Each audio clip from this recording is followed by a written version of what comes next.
Bienvenue dans Maison Mère, un podcast qui vous raconte des histoires où la mer prend toute la place.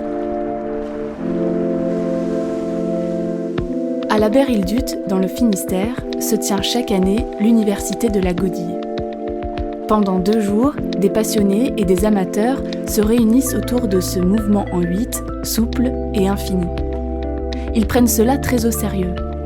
Pour ses disciples, la Godille, c'est la simplicité, l'efficacité, le silence. Un jour, l'un d'entre eux a l'idée d'aller godiller un peu plus loin. À 48 ans, Hervé Lemaire décide de tenter de traverser l'Atlantique avec un aviron comme unique moyen de propulsion. Personne n'a encore jamais relevé ce défi. Le 28 décembre 2017, il quitte les Canaries à bord d'une embarcation de 5,60 m, autant dire une coque de noix. La construction du bateau et le test de différents avirons laissent peu de temps à Hervé Lemaire pour se préparer. Le large sera son seul terrain d'entraînement. La godille, en fait, a commencé quand j'étais en école de voile. À 15 ans, j'étais moniteur en école de voile. Ça se faisait à l'époque. Et pour être moniteur, il fallait savoir godiller. Donc voilà, on m'a pas donné le choix. On m'a dit, voilà, demain, il faut que tu saches godiller. On m'a pas expliqué du tout. Bon, on disait de faire un 8, mais enfin, on m'a pas expliqué. Mais bon, j'ai surtout énormément regardé les gens qui godillaient. Donc voilà, c'est en regardant comment ils faisaient, essayer d'imiter ce geste. Et puis c'est comme ça que je suis arrivé. J'ai réussi à godiller, mais c'est vrai qu'il m'a pas fallu longtemps. Enfin, pour faire tenir la godille, enfin, qui est une rame, mais la rame dans l'eau, c'est pas... c'est déjà, il faut apprendre un peu. Mais après, il faut apprendre à aller droit, puis à tourner aussi. Donc là, ça vient petit à petit, ça vient pas le premier jour. Et alors, quand est-ce que la godille, pour vous, devient un défi ? À vrai dire, j'ai toujours eu envie de faire quelque chose qui soit un peu différent de la voile.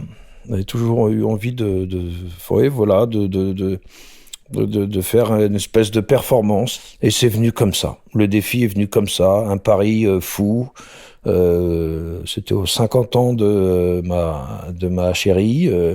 Et je lui ai offert ce cadeau que j'allais traverser l'Atlantique à la godille. Puis le lendemain, j'ai dit non, c'est vrai, je vais y aller. Je vais penser, ça m'intéresse. Parce qu'on ne vous croyait pas ? Non, personne ne me croyait. Non. Franchement, enfin, personne ne me croyait. Disons qu'il y avait peut-être... il y avait moins de 10% de gens qui me croyaient. Mais ceux qui croyaient en moi, ils le croyaient vraiment. Ouais, je pense qu'ils étaient vraiment... ils disaient, de toute façon, s'il y en a un qui va le faire, c'est lui. Donc là, maintenant, après, il y a le départ. C'est en 28 décembre 2017. Vous partez des Canaries. Et alors, comment ça se passe ? Les premières heures, le départ et les premiers jours ensuite ? Quand je pars des Canaries, il y avait une fenêtre qui était... parce qu'il y avait beaucoup de vent, mais il y avait une fenêtre qui était quand même assez cool, avec 15 nœuds plutôt de vent, à peu près garanti sur 2 jours. Permettait quand même de s'échapper de l'île et des îles, parce qu'il y a pas mal de turbulences, et puis la mer peut être croisée, ça peut être merdique. Donc je godille, j'essaye toute la journée, on part le matin, j'essaye toute la journée de me dégager de l'île, et finalement il y avait quand même un courant qui me portait un peu sur l'île. Mais bon, je m'en dégage. Et après, je passe une nuit, mais alors horrible. Vraiment, dans le bateau, il secouait dans tous les sens. Et là, moi qui n'ai jamais le mal de mer, j'avais pas le mal de mer, mais j'avais vraiment... c'était une vraie machine à laver, quoi. Ah ouais, c'était mais abominable. Et le lendemain, j'avais l'île à côté. Le lendemain matin, j'avais l'île à côté, puis je me suis remis à godiller. J'ai dû voir l'île, je pense, pendant presque 3 jours. Et après, j'ai eu du mauvais temps tout de suite. Et là, je me suis mis à godiller pour essayer dans cette mer, parce que j'avais quand même des gros creux. Mais voilà, là j'ai fait des essais de godilles, des essais d'angle flottante. Voilà, je me suis mis en apprentissage parce que de toute façon le bateau dérivait bien et moi il fallait que je fasse du sud. De toute façon, il fallait que j'aille plein sud et là j'allais plein sud. Et puis voilà, à partir du 1er ou du 2 janvier, je crois que c'est le 1er janvier, là je me suis dit bon ben non, on enquille les heures, on enquille les heures de godille. Et là, je me suis rendu compte que j'avais déjà des sensations incroyables, parce que le bateau, des fois, il partait au surf, c'était pas possible. C'était vraiment une toute autre godille qu'on ne connaissait pas, personne ne connaissait. C'est comme faire du ski, mais à l'envers, quoi. Voilà, c'est parce qu'on regarde la mer et en fait, on a les mêmes impressions de glisse, mais sauf qu'on n'est pas dans la pente, on tourne le dos à la pente, on la regarde. Si on faisait du ski à marche arrière, disons. Et pareil au niveau du corps, des déhanchés, on a l'impression de faire de la godille. Voilà, Et souvent, je prenais la crête d'une vague. Alors, soit j'allais d'un côté, soit j'allais de l'autre. Suivant, je regardais où est-ce que ça va déferler, tout ça. Enfin, j'ai vraiment pris mon pied, quoi. Et je me suis rendu compte que je pouvais godiller avec des conditions quand même musclées. Et là, petit à petit, au fur et à mesure des jours, des semaines, j'étais vachement en confiance. Je me suis fait très peur, hein, quand même. Mais là, j'ai appris. J'apprenais tous les jours, je disais, ça, faut pas faire cette connerie-là, parce que là, tu te rends compte que là, ça peut être dangereux. Voilà. Par exemple, il y a des fois où je prenais mal la vague et tu vois, j'étais pas assez arc-bouté sur ma godille et qu'il fallait vraiment que je m'abaisse, que enfin, la godille, le manche, c'est une raquette. Il fallait vraiment que je pèse tout mon poids, voire plus, sur le manche, pour ne pas me faire avaler par la vague. Tu vois, il y avait tout un tas de choses, d'astuces ou vite de la tourner sur le côté ou même de la sortir de l'eau et de lancer mes angles flottantes. C'était des traînards de Jordan. C'est une succession de petits cônes, donc que j'avais en largage automatique. Si j'avais vraiment une grosse vague derrière, je pouvais les larguer et ça faisait effet 15 secondes plus tard à peu près. Après, il a fallu se dire bon bah telle condition, faut beaucoup regarder la mer parce que la mer était énormément changeante, mais la regarder avant de godiller, pendant un bon quart d'heure, voire une demi-heure. Est-ce que tu peux godiller aujourd'hui ? Est-ce que c'est sérieux, quoi ?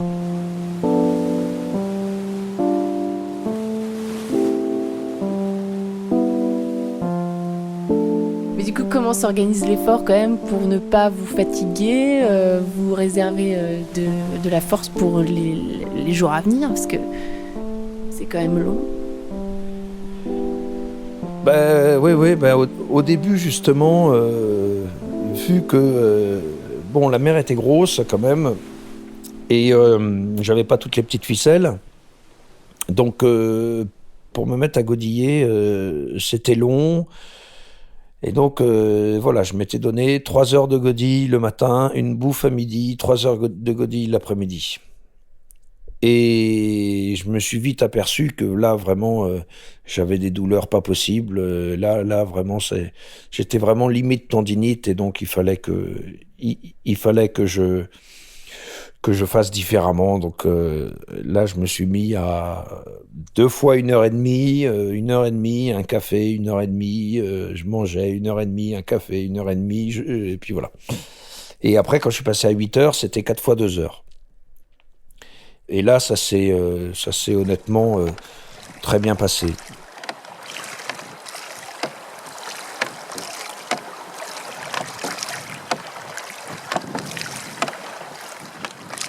À la finale, au bout des 2 mois, j'avais le haut, les bras et puis tout le haut du corps, les épaules et tout, en parfait état. Et le dos également. Par contre, mes jambes, c'était une catastrophe. Les jambes, elles fonctionnent toujours avec des contractions parasites. Voilà. En fait, toute la problématique aujourd'hui de la godille, comme je l'ai faite au large, c'est vraiment les jambes.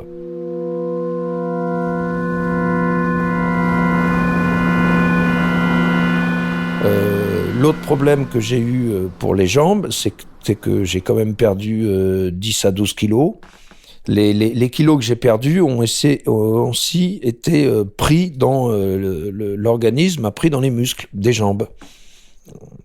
Quand le corps va puiser dans la masse musculaire, après c'est très très long pour que ça se refasse. Là, j'ai mis quand même presque un an à retrouver des jambes comme j'avais avant, quoi. Donc ça, attention, j'amènerai un peu plus de bouffe la prochaine fois.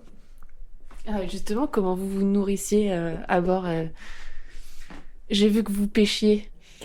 Bah oui, moi, j'ai énormément compté sur la pêche parce que j'avais quand même 21 transats avant et j'ai toujours vachement pêché et ça a toujours fait des grosses bouffes, quoi. Mais sauf que c'est plus comme avant parce que on a un gros problème sur l'Atlantique, c'est qu'on a vers les Antilles, mais là c'était dès le milieu de l'Atlantique, c'est qu'il y a les algues des sargasses maintenant.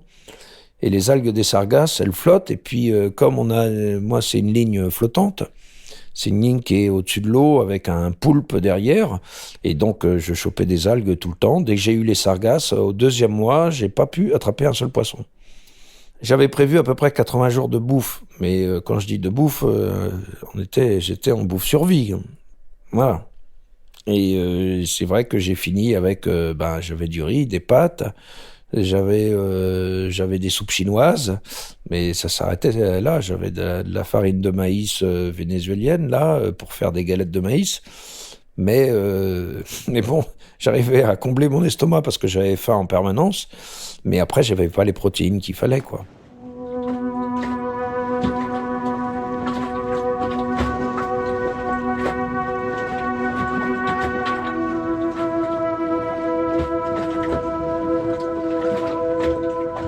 Comment vous vous occupiez autrement? On va prendre une journée type. La journée type, elle est réveil. J'étais très lent à faire, déjà à me déplier, à passer dans le sas, à faire monter. Mon petit déjeuner, je pouvais mettre bien 1 heure pour faire mon petit déjeuner. Donc je le faisais bien avant le lever du jour. Et c'était très agréable, comme ça je regardais sur la carte, je voulais vraiment prendre mon temps sur le lever. Et puis dès que le soleil se levait, je me mettais à la godille. Le plus tôt c'était le mieux, parce que de toute façon je faisais mes 8 heures, donc je pouvais pas aller plus de 8 heures. Parce que même si j'essayais de dépasser d'un quart d'heure, j'avais mal après. Il faut vraiment y aller. Quand on rajoute un quart d'heure, c'est presque 1 semaine pour rajouter un quart d'heure. Ça paraît dur comme ça, bizarre comme ça, mais on y va vraiment doucement. Et donc le mieux, le plus tôt, c'était le mieux. Comme ça, j'avais du temps, voire même en plus à midi pour faire une petite sieste après, voilà. Et après, donc une fois que j'avais terminé ma journée de godille, le soir je faisais le point. Après je me faisais ma bouffe. Je téléphonais à Claire pour lui donner et prendre des nouvelles. Et après, je me faisais un petit film. Tous les soirs, j'avais un petit film. Donc, je me faisais un petit film. Et puis, voilà, je dormais jusqu'au lendemain. C'est très simple. Sinon, 640 000 de la Martinique, ce matin, au point de ce matin. 640 nautiques. Alors, tiens bon la barre et tiens bon le vent. ICO. Mais à quoi vous pensiez sur le bateau? Est-ce que il y avait un peu de place à l'ennui, un peu de place comment vous vous occupez l'esprit, avec quoi, avec qui vous dialoguez Le plus dur, c'était par mauvais temps ou donc de rester vraiment dans le bateau. En plus, il faisait quand même très très chaud dans le bateau. Hein, ça montait même jusqu'à, comme j'avais aucune ouverture, aucune aération, hein, pour pas avoir ces problèmes d'entrée d'eau. Donc voilà, le bateau était très chaud. Donc ça m'est arrivé de rester enfermé pendant 2 jours. Donc là, je passais du temps dans le sas pour pouvoir ouvrir, regarder les vagues. Je regardais la mer, mais bon, je pouvais être en contemplation à regarder la mer. Ça m'est arrivé de me faire un café. Un café, ça met 5 minutes. Hein, et puis 2 heures après, je regardais toujours la mer. Je savais même pas pourquoi j'étais dans le sas. Je me rappelais même plus que j'avais en fait l'envie de faire un café. parce que mais c'est ce que je voulais justement avoir le temps de voir la mer.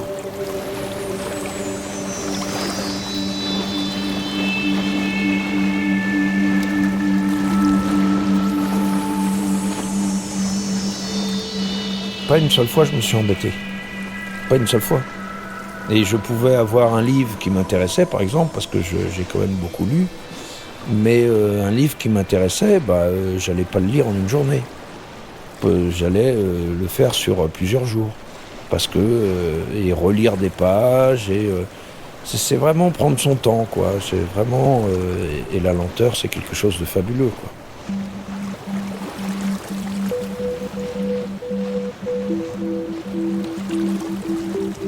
Moi, j'avais mes pieds à hauteur de l'eau, puisque c'était vraiment, le fond du cockpit, c'est juste à hauteur de l'eau, quoi. Donc j'étais vraiment au niveau de la mer, comme un surfeur, et il est dans les vagues. Et c'est exactement à la même hauteur. Et ça change d'un voilier où on est quand même beaucoup plus haut, et voilà. L'angle de vue est pas le même. Ça, c'est sûr. Moi, ça faisait longtemps que j'avais pas navigué. Ça faisait peut-être 3 ans que j'avais pas navigué. Enfin, naviguer, quand je dis naviguer, c'est fait une transat, quoi. Hein. Et là, vraiment, j'étais en manque. Et ce fait d'être en manque, j'ai vraiment profité de ça. Ça nous met tout petits et c'est bien d'être tout petit. Pourquoi c'est bien d'être tout petit ? Quand on est tout petit, on est grand. C'est d'être tout petit face à l'immensité et qui prouve que d'être tout petit, ça nous grandit. Et voilà, dans une semaine, c'est l'arrivée. Les derniers jours de cette traversée se passent comment ? Les derniers jours se passent mal. J'étais bien dans mon petit univers. Et là, une semaine avant d'arriver, les conditions, mon routeur m'indique que les conditions sont pas bonnes et qu'elles risquent d'être encore, ça risque de s'aggraver. Il me demande même de freiner. Et là, je me rends compte que non, j'y vais, quoi. Parce que là, ça peut plus attendre. Il faut que j'arrive. Je me rends compte, en fait, à la dernière semaine, mais vraiment la dernière, qu'en fait, je suis épuisé. Je m'en étais pas du tout rendu compte avant, mais là, je suis épuisé et je sens mon moral, je le sens défaillir un peu. Et ça, c'est pas bon. Moi, je m'étais imaginé quand même une arrivée cocotier cool. Et là, je me fais une arrivée cocotier rock'n'roll, tout marin qui s'approche de la terre. C'est que le danger, il est à terre. Hein. Le danger, je peux aller m'échouer sur la barrière. La barrière, elle te découpe, elle te déchire. Enfin bref, la tension monte, je dirais. Et je suis fatigué. C'est le sprint final qui est pas super sympa. Et c'est vrai que ça n'a fait que s'aggraver. Et l'arrivée, j'ai presque godillé pendant 24 heures avec des toutes petites pauses. J'avais un courant de 2 nœuds qui me montait dans le nord. Il m'avait prévenu, un truc incroyable. C'était interdiction aux bateaux de sortir, même les pêcheurs, ils ne pouvaient pas sortir. C'était assez épique quand même cette arrivée. Et le jour se lève et là, la Martinique était là devant moi, quoi.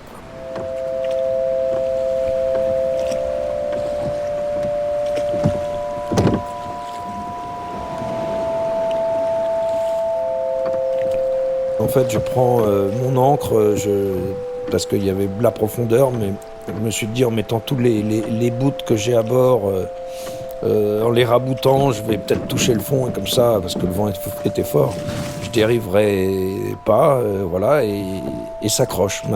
Mon ancre, elle croche, donc je téléphone et je leur dis venez me chercher. J'aurais pu téléphoner bien avant, parce que là, c'est vrai, c'était fait, quoi. Et c'est vide. C'est complètement vide.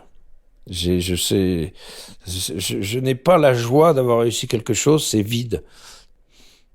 En fait, je me suis vidé.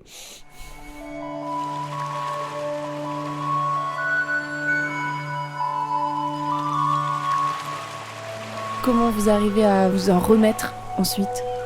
En retour à une vie normale, ouais, c'est très difficile, hein, c'est très très difficile. Mais franchement, là, il y a ces grandes aventures. Faut savoir que l'après, c'est vraiment pas facile à gérer. Il faut être patient. Il faut savoir se faire un marchepied entre ces moments qu'on a passés dans un dénuement à retrouver retrouver les mêmes choses quand on fait à manger, quand on fait sa toilette, etc. C'est en fait, il faut pas abandonner ce qu'on a vécu dans les petites choses. Au printemps 2020, Hervé Lemaire repart pour un nouveau défi, la traversée de l'Atlantique Nord à la Gaudie. Pour en savoir plus, rendez-vous sur la page de notre podcast sur le site du Télégramme. Un podcast de Virginie de Roquigny et Anouk Edmond. Habillage sonore, Martin Delafosse. Merci d'avoir écouté cet épisode de Maison Mère.